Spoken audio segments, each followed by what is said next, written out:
During this training course, you will learn how heat affects your body, types of heat-related illnesses, heat stress prevention, and what to do if heat stress occurs. Excessive exposure to a hot work environment can cause a variety of heat-related physical disorders. To keep internal body temperatures within safe limits, the body sheds excess heat by increasing blood circulation and releasing water onto the skin by the sweat glands. Evaporation of sweat cools the skin, eliminating large quantities of heat from the body.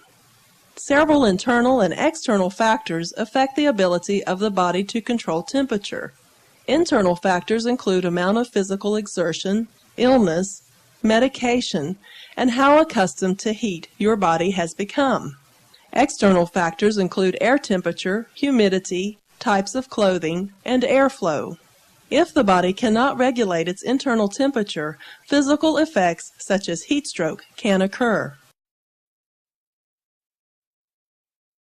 Heat-related illnesses include transient heat fatigue, heat rash and cramps, fainting, heat exhaustion, and heat stroke.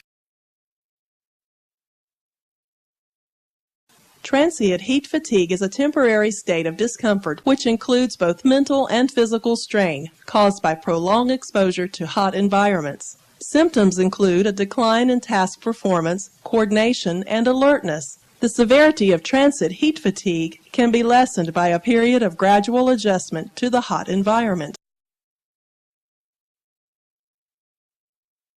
Heat rash, also known as prickly heat, occur in hot, humid environments where sweat is not easily removed from the surface of the skin by evaporation. This causes the skin to remain wet most of the time. The sweat ducts become plugged and skin rash soon appears. When the rash is extensive, it can become complicated by infection. This condition can be prevented by resting in a cool place part of each day and by regularly rinsing and drying the skin. Heat cramps are painful spasms of the muscles that may occur during heavy sweating and intake of large quantities of water. Drinking large quantities of water tends to dilute the body's fluids while the body continues to lose salt.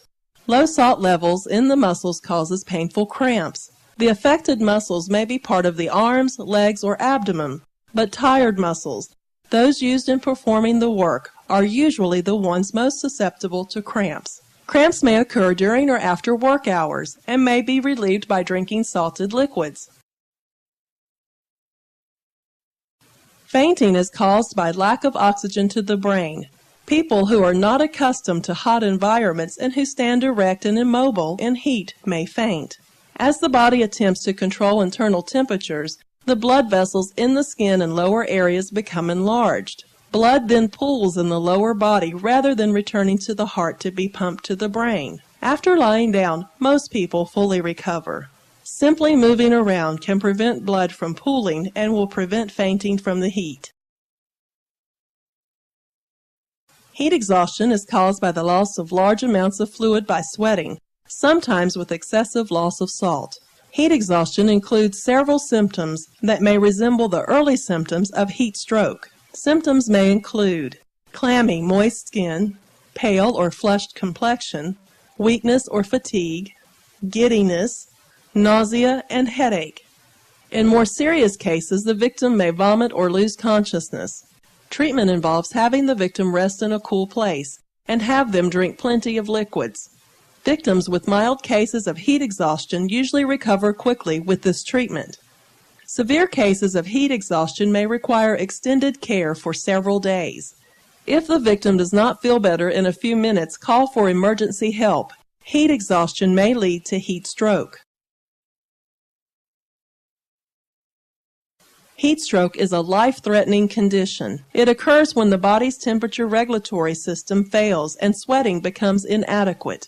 Symptoms include skin that is hot, usually dry, red, or spotted, very high body temperature, mental confusion, convulsions, and unconsciousness. Any person with signs or symptoms of heat stroke requires immediate hospitalization.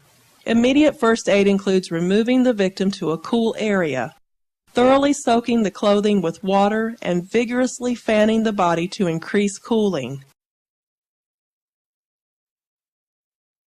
Actions you should take for heat stroke. Move the victim to a cooler area. Don't leave them alone. Lie the victim on their back or their side if vomiting.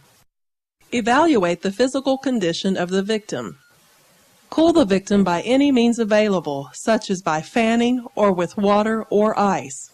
Call for emergency medical assistance immediately. Heat stroke is a life-threatening emergency. Unless the victim receives quick and appropriate treatment, death can occur. Early recognition and treatment of heat stroke are the only means of preventing permanent brain damage or death. What you can do to prevent heat-related problems. Wear loose-fitting, lightweight, and light-colored clothes. Use fans or blowers to provide airflow. Keep drinking fluids available. Drink small cups of liquid every 15 to 20 minutes. Take breaks in cool or shady areas. Don't drink alcohol or caffeinated beverages. Alcohol and caffeine affect the body's ability to regulate temperature. Avoid heavy meals before working in hot environments. Digestion of food takes blood away from other parts of the body. By remembering the causes, signs, and symptoms of heat-related illness, you can prevent serious health problems in you and others. And remember, a person who is suffering from heat-related illness may not be aware until it is too late.